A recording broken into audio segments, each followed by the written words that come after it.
Mga idol, magay na kami ng tayo dito mga idol. Ginamit lang namin mga idol yung adhesive at saka semento. Yan. Pinaghalo namin mga idol.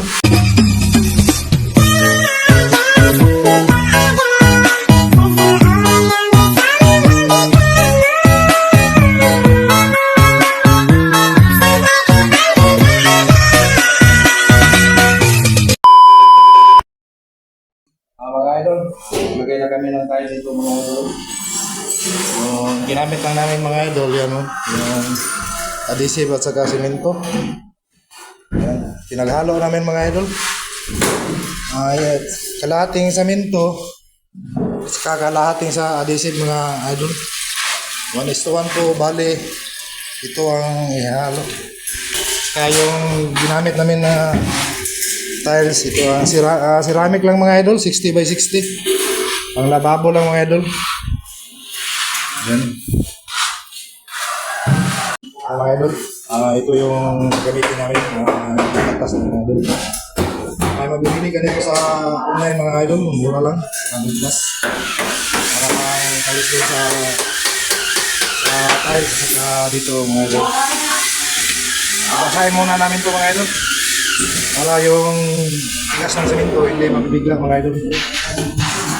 Saka yung tiles mga idol, basahin lang namin kasi may mga dumi-dumi sa tiles, kailangan punasan para hindi nakakapak mga idol.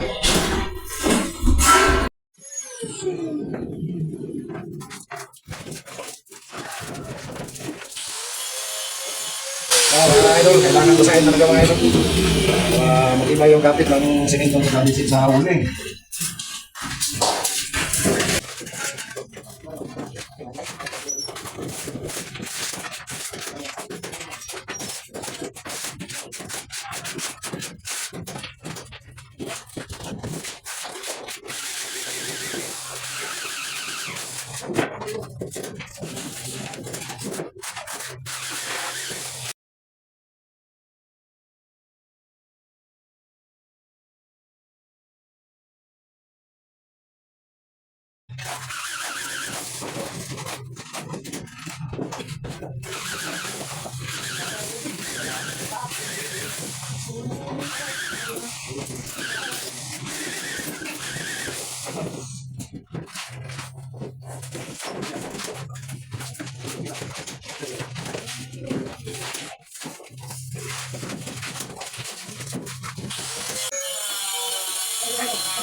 Mga idol, ito lang yung muna yung natapos namin mga idol. Ito lang yung pakita namin sa inyo mga idol. Ito pala yung sa lalababo lang mga idol at saka sa burner yan sa gitna. Baka bukas mga idol, ito ang titirahin namin sa baba mga idol nito. Yan. Mga idol, bukas uli.